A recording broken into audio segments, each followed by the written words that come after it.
E se eu te disser que você pode aprender a estudar para concurso público em apenas um dia? Concurso público é para você, seja nível médio ou superior. Clique no link da descrição. Desde a eleição do Lula 3, né, desde a posse, 2023, até agora, abril de 24, você acredita que houve mudanças com relação a como o mundo enxerga o Brasil e as mudanças da política externa? Com certeza.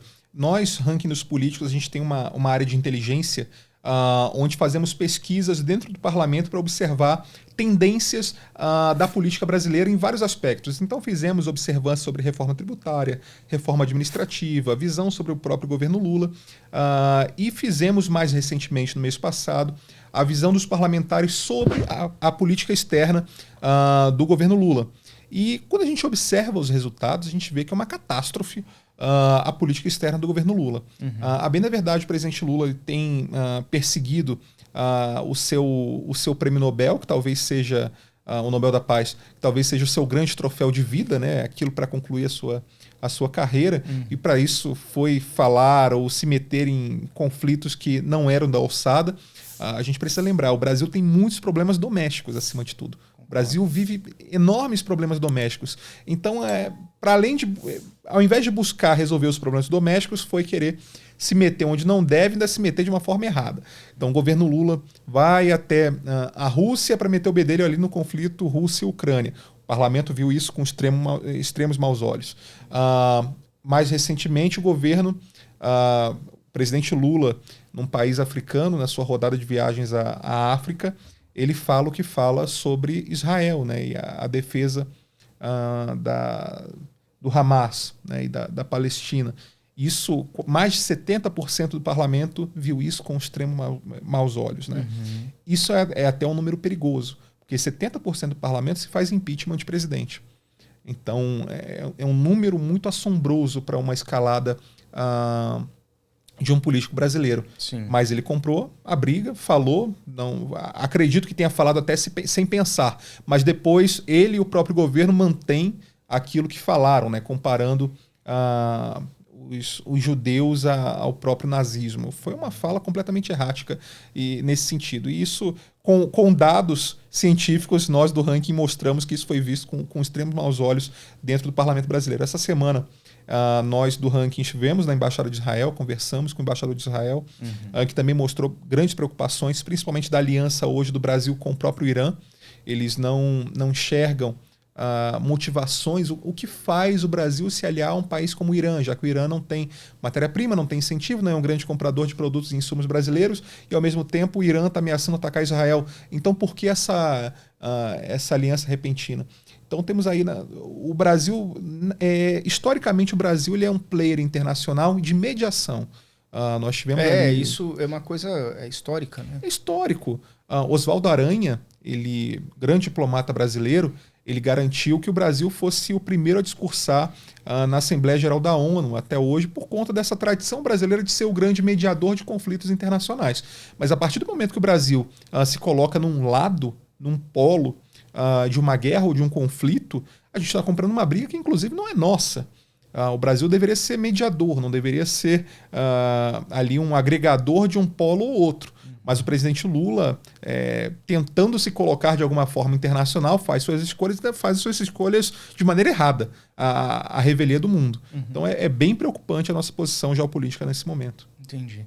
Cara, realmente eu fico assim, pensando sobre isso, porque, de fato, isso... Às vezes as pessoas pensam assim, bom, atualmente o presidente brasileiro, que é o Lula, tem esse posicionamento. Então vamos esperar o próximo, porque aí o posicionamento pode mudar. Foi o que aconteceu com o Macron com relação ao Bolsonaro. Eles romperam logo no começo, porque as ideias eram muito divergentes. E, enfim, teve várias questões menores aí nisso daí. Mas a gente não pode também esquecer a questão do nosso legado, né? O legado de ser um país que realmente é pacificador e que não costuma tomar um lado, etc. Né? Por outro lado, você acredita que seria interessante que o Brasil, de repente, pudesse mudar um pouco a sua postura? Eu vou entrar nesse ponto brevemente, porque, por exemplo, a gente sabe que o falecido Enéas ele falava sobre a mudança da postura no Brasil.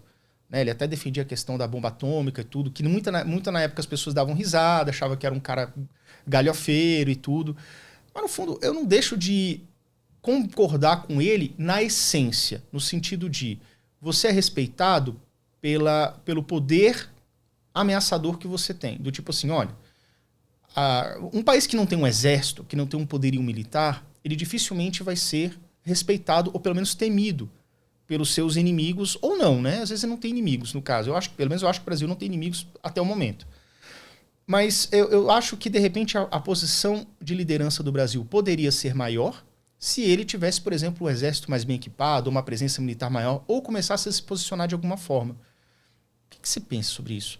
O Brasil, há anos, ele vem pleiteando ali uma posição, uma cadeira, um assento permanente no Conselho de Segurança da ONU, né? Nós temos ali um clube de países, das maiores potências, principalmente potências nucleares, dentro do Conselho de Segurança. O Brasil defende uma reforma e uma ampliação desse número de cadeiras. Essa defesa começa ali no governo Fernando Henrique Cardoso, se estende até os dias de hoje. Mas, acima de tudo, se a gente for colocar o Brasil hoje no cenário internacional, o que o Brasil, hoje, a bem da verdade, nós somos um anão diplomático. Diplomaticamente, o Brasil é muito pequeno e até irrelevante nessas questões. Mas se o Brasil pode dizer que é protagonista em algum assunto, é na temática ambiental.